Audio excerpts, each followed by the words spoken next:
کل میں نے ہمارے ایک مخلص ہیں، وہ اپنا نیا مکان بنا رہے ہیں، 3 مکان بنا رہے ہیں ان کی فیملی. میں نے انہیں ایک عمل بتایا، آج آپ کو ہی بتاتا ہوں، طرفت عین پہ یاد آئی بات.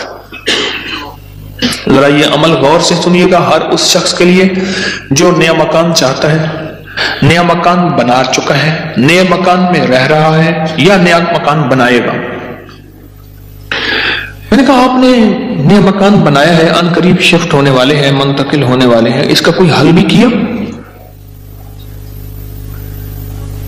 سب سے پہلے اس نئے مکان میں 3 نقصانات ہیں، اور آپ نے ایک بات اکثر سنی ہوگی، ہمیں گھر راس نہیں آیا، مکان شفٹ کیا، یہ حادثہ، یہ واقعات، جانی نقصان، مالی نقصان، پریشانیاں، مشکلات، مسائل، ہمیں لوگوں کی نظر کھا گئی، یا یہ فلاں فلاں، آپ نے سنا ہوگا.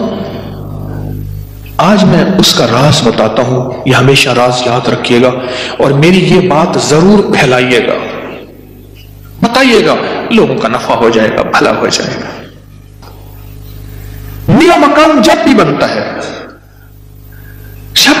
ہے، اور جتنا خوبصورت ہوگا، جنات کو بڑا پسند آ جاتا ہے. اب میں ایک صاحب نے مجھے ایک بات بتائی، وہ بات میں انہی کی زبان میں سناؤں گا، آپ وہ بات کی چاشنی بھی لے لیں، پھر میں بات مختصر کر کے بتاؤں گا. اماں بالا کو قرآن پڑھیں دیا، یہاں تک سمجھ آئے گا؟ بچوں کو قرآن پڑھاتی تھی اماں. تو ہم نے نیا مکان بنایا، اماں نے ہمیں دکھا، اماں کہہ دیا بانج حافظ کوئی درخت دی ساوی لکڑ بھانا، چمک بھانا، شاخ توڑ کے لیا تازہ. اماں تازہ چاخ لو کے اوپر چڑھ گئی، نیا دمار پوے، خدا خراب کر رہے، گلو سڑو، میرا گھر تک نظر یہاں، نکلو ہی تم، نکلو. ارے اماں ایسی دیواروں کو مار رہی، ایسے. ہم نے کہا یہ پتا تھا اماں کے پاس جنات بھی پڑھتے ہیں، آتے بھی ہیں، اماں جنات کا دم بھی کرتی ہے، ہدیے کھانے وغیرہ بہت آتے تھے ان کے گھر. میں نے بھی اماں کو دیکھا ہوا تھا، وہ میری نانی اماں کی بہن بنی ہوئی تھی، ایک دوسرے کو ہدیہ دینے لینے کرنے. نانی اماں کی طرف سے ہدیہ تھوڑے جاتے تھے، ادھر سے زیادہ جاتے تھے کہ نانی اماں کی جیب سے جاتے تھے، ادھر سے ہدیہ آتے تھے، تو اتنے ہوتے تھے کہ وہ تقسیم ہوتے تھے. تو کہ نانی اماں، میری اماں نے نا مار مور کے ہانپتی اماں آ گئی، کہہ رہے بس نکل گئی. اماں کیا ہے؟ کہہ رہے نیا مکان بنایا، ان کو اچھا لگا، گزرے جا رہے تھے، اوپر جو سیڑھیوں کی بمٹی تھی وہاں جا کے انہوں نے اپنا ٹھکانہ لگا دیا، مٹی لینے پہ اپنی اپنا سامان لگا رہے تھے، تو مجھے نظر آ گئے، نکال کے آئی ہوں. اچھا یہ ایک نہیں کئی واقعات ہیں. آپ کے گھر میں بہترین گھر بنا، اور آپ کے گھر میں گندی کیچڑ کے 5-10 کتے، جو گرمیوں میں نا آپ نے دیکھا ہوگا نالیوں میں کتے بیٹھے ہوتے ہیں، بڑی ساری زبان نکال کے ہانپ رہے ہوتے ہیں، گندی نالی میں پانی گزر رہا ہوتا ہے تو ان کا جسم کچھ ٹھنڈا ہوتا ہے. وہ گندی نالی والا کتا جب اٹھ کے نا اپنے بدن کو چھاڑتا ہے تاکہ کیچڑ وغیرہ، آپ کے گھر میں کتوں کا ریوڑ گھسائے گندے، تو گھر میں کیچڑ ہوگی یا عطر کی بارش ہوگی؟ بدبو، غلاظت، نجاست، خباثت، یہی کچھ ہوگا اور کیا ہوگا؟ جس گھر میں شیاطین آ جائیں اور شیاطین کا پورا قافلہ آ جائے اور فیملی آ جائے، جو کہ ہر بیت الخلاء میں ہوتی ہے، خبث اور خبائث، مذکر اور مؤنث، مائی اور جوان، ہر بیت الخلاء میں ہوتے ہیں. جو جتنا بیت الخلاء کو ٹائلیں لگا دے، لگژری بنا دے، ہمیں دھوکہ ڈال دیا اس ٹائلوں نے اور شیشے نے اور کمکموں نے. میرے کمپنی والے نے فرمایا ہر بیت الخلاء میں فیملی رہتی ہے. بھائی میاں بیوی ہوگی تو بچے ہوں گے نا، تو میں فیملی ایسے تو نہیں کہہ رہا. خبث اور تو سب سے پہلے تو جنات، شیاطین. دوسرا جو ہوتا ہے، جو روگ لگتا ہے، دوسرا جو روگ لگتا ہے وہ خص مزدوروں اور لیبر کا روگ لگتا ہے. غور سے سنیے گا، کتابوں میں لکھا ہے اپنے دھوئیں سے اپنے پڑوسی کو تکلیف نہ دو. اگر تم نے کوئی مسالہ چیزیں، اسپائسی چیزیں، لذیذ چیزیں بنائی ہیں اور تمہارے پڑوسی کو یہ قدرت حاصل نہیں، تو اس کو تکلیف نہ دو، پانی شوربے میں زیادہ ڈال دو، کچھ اس کو دے دو۔ اور کتابوں میں یہاں تک لکھا ہے کہ پھلوں کے چیزوں کے چھلکوں سے پڑوسی کو تکلیف نہ دو۔ اگر کوئی اچھی اعلیٰ چیزیں کھائی ہیں تو اپنے پڑوسی کے گھر سے دور رکھو، اس بیچارے کو تکلیف ہوگی کہ اللہ میری جیب میں بھی ہوتا، میں بھی کھاتا۔ یہ جو غریب لیبر آتی ہے، لیبر تو غریب ہی ہوگی نا، مستری مزدور، ان کی نظر کھا جاتی ہے، ان کی نظر کھا جاتی ہے۔ میں نے بکریاں رکھی، 8 بکریاں تو ذبح ہو گئی اور لیبر کھا گئی، 9ویں جو ہے آخر حرام ہو گئی، اور چھری کے نیچے بھی نہیں آئی۔ میں نے کہا نکالو یہاں سے بکریاں، 8 تو چھری کے نیچے آئی اور 9ویں جو ہے وہ خود حرام ہو گئی۔ اور تیسری اور آخری چیز، یہ میں آپ کو کہتا نا گھر راس نہیں آیا، یہ میرے پاس بہت واقعات آتے ہیں۔ اس کی نظر ہوتی ہے، لیبر کی ہوتی ہے، اور بعض بندے ایسے ہوتے ہیں، اب تو سائنس ایول آئی اور بیڈ آئی پہ جاؤ، میرا لفظ لکھو سوشل میڈیا پہ، نیٹ پہ، پتہ نہیں کہاں، فیس بک پہ، ایول آئی بیڈ آئی۔ اب تو پوری دنیا کی سائنس نظر بد پہ پاگل ہو چکی ہے۔ پہلے کہتے تھے یہ ان کی قصے کہانیاں ہیں، ارے میرے کملی والے نے فرمایا، اور سائنس اس کی ریسرچ کو کہے سچ نہیں ہے تو ہو کیسے سکتا ہے؟ ہو کیسے سکتا ہے؟ حضرت علی کرم اللہ وجہہ کے فرامین بہت زیادہ نظر بد پہ، حسنین کریمین کے فرمان بہت زیادہ، آل رسول اصحاب رسول کے فرمان بہت زیادہ، واقعات بہت زیادہ، تجربات بہت زیادہ۔ اور تیسری اور آخری چیز انہیں میں نے بتائی کہ بعض اوقات ہم اپنے رزق حلال سے کسی سے سامان لیتے ہیں اور اس کا رزق مشکوک ہوتا ہے، اس نے کاروبار مشکوک رزق سے کیا ہوا ہے، اس سے میٹیریل لے رہے، غور سے سمجھے گا، باریک نقطہ ہے، ہم نے اس سے جو میٹیریل دیا وہ رزق مشکوک ہے اس کا۔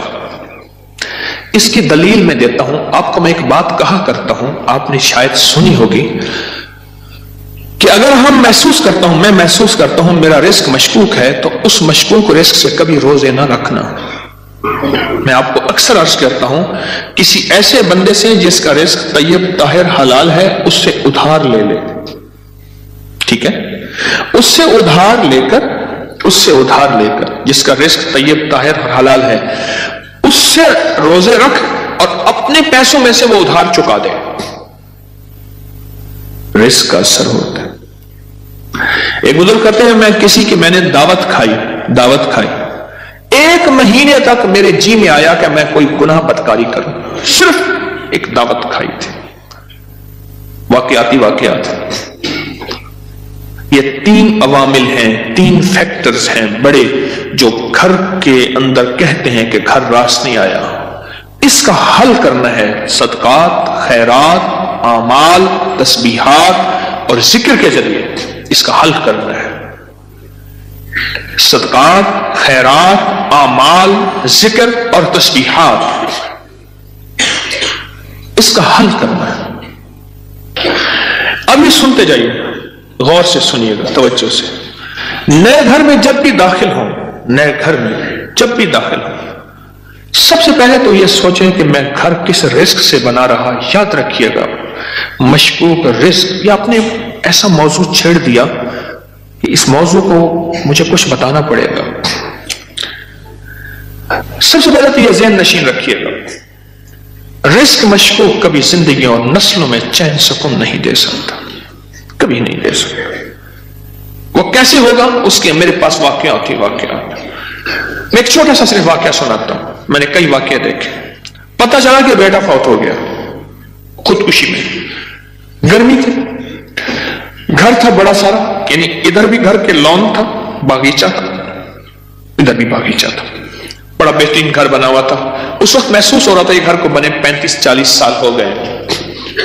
چارپائی جو پڑی تھی تو ہمارے ہوتے ہوئے دھوپ آ گئی، تو چارپائی کو میں نے گھسیٹا، اور ایک بیل تھی بڑی خوبصورت، اس کے نیچے لے گئے۔